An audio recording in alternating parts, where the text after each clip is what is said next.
time for this. Take the time. You can't just go shooting at people in my town. Over.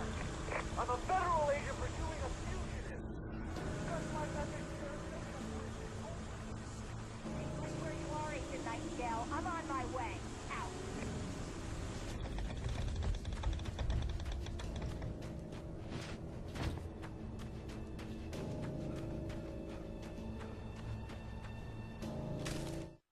Rose didn't know how the strange old lady got in her trailer, and she looked wrong somehow. The woman showed her teeth in an approximation of a smile and traced a finger down Rose's cheek. "Pretty girl," she said. Rose felt as if she was falling asleep, but her knees didn't buckle. The crone spoke in a whisper, her words ice cold and dark in Rose's ear.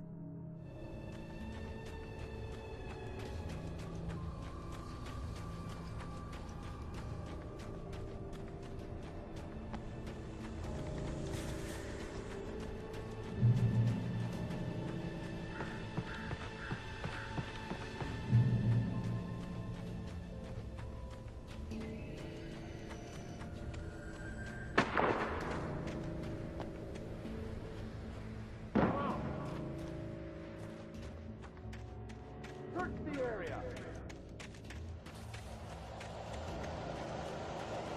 Stay sharp. This way.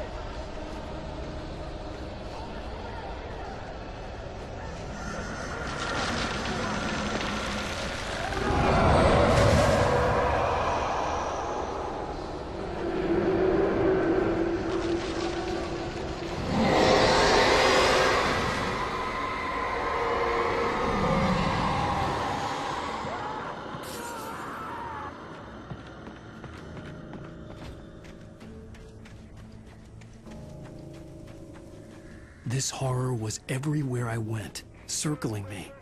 The cops didn't stand a chance. They were after a writer, not a monster. Wait, are you seriously telling me that geek writer just took out my deputies? Are you kidding? I mean, have you seen this guy? He wears a tweed jacket. Over. He's the guy we're chasing. If it's not him, who then? Bigfoot? Over. I don't know yet, but I'm not in the habit of jumping to conclusions. That tends to come back and bite you in the ass. Out.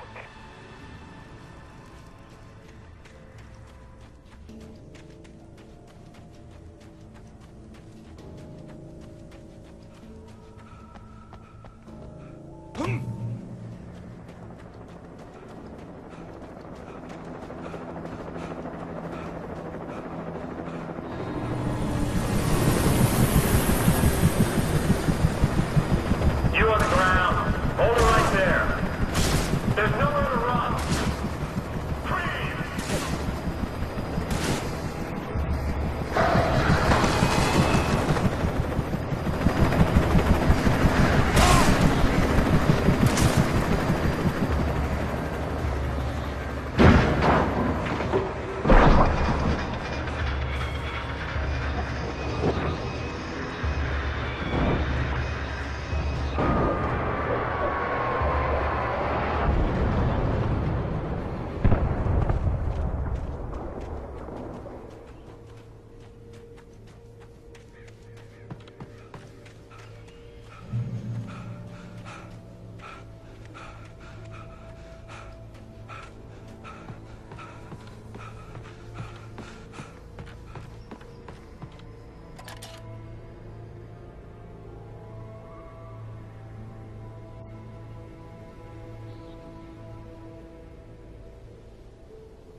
This is James. Mulligan, Thornton, come in. Over. Thornton here. James, we got both Wheeler and Rose in custody. They didn't put up a fight or anything. Why, they were... Hey, what are you doing? Come on! Sit down and give me that. James, Mulligan here. Over. Go ahead, Mulligan. Over.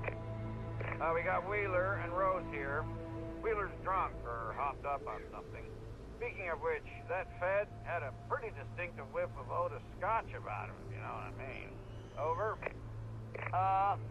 I don't have anything on that, Deputy Mulligan. Over. Well, whatever. Anyway, Rose is just being plain weird here. You better get Doc in to take a look at both. Over. Gotcha. You better get them here quickly. The, Fed's gonna want to interview Wheeler. Over. Oh, yeah, I bet he does. Looks like they have a lot in common.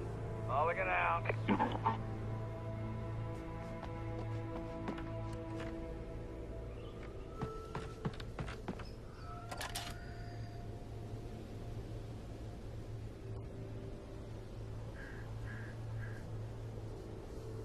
I could see the lights of the radio station in the distance.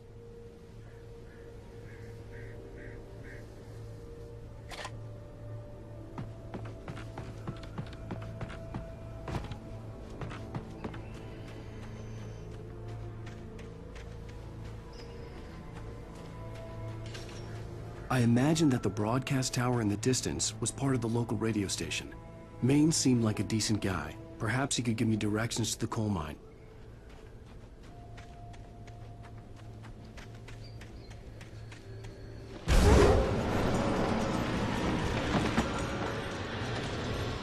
Unnatural shadows clung to the gate. The darkness that was after me was trying to stop me. I wouldn't get through without a light.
It took me a moment to recognize the flashbang grenades.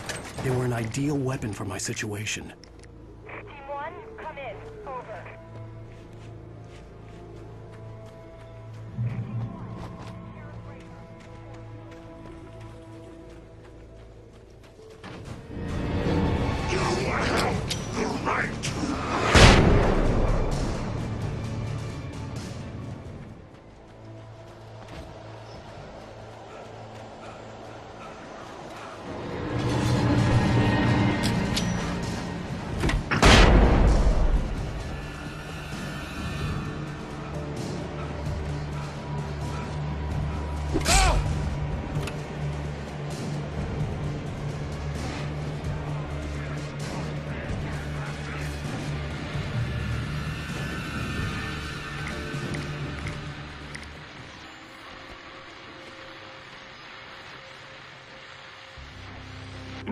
And here's another call.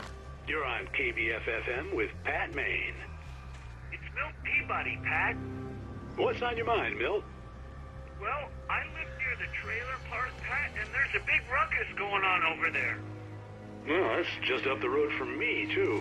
What's going on, do you know?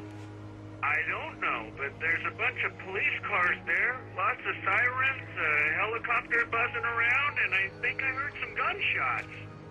Gunshots? Yes, sir, like from a pistol. So can you find out what's going on? Because it's just next door, and they're popping off guns there. They're still shooting? No, it was maybe 10, 15 minutes ago. It sounds serious, Pat. I'm telling you, it don't sound like no party. I'm certainly going to give the station a call, Milt. Okay. You'll hear it here as soon as I hear from them. Okay, thanks.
another caller.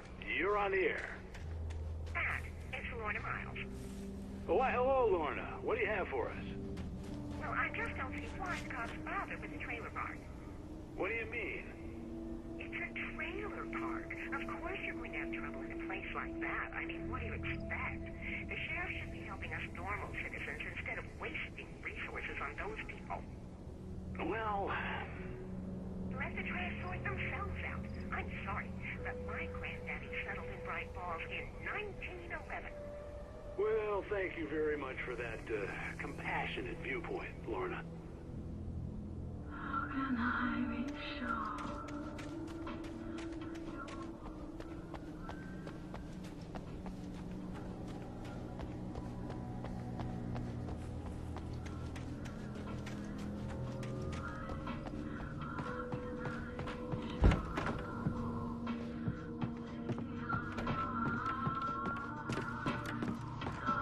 Oh, here's a little surprise. The famous writer Alan Wake just walked in. Folks, I'm going to see if I can talk him into an interview. Come on in, Mr. Wake. Oh, I'm so glad you could find the time to do this, Mr. Wake. Nowhere to run now, Dan Brown. You back away from me. Don't hurt. Whoa, whoa, whoa. Everyone calm down. Put the gun down. We're all friends here, right? Cool your jets, Nightingale. We got him. Judas Priest! What the hell's the matter with you? There's a civilian in there.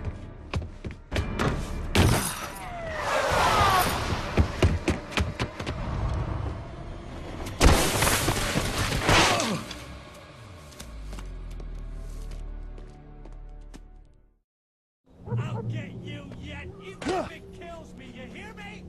You hear me?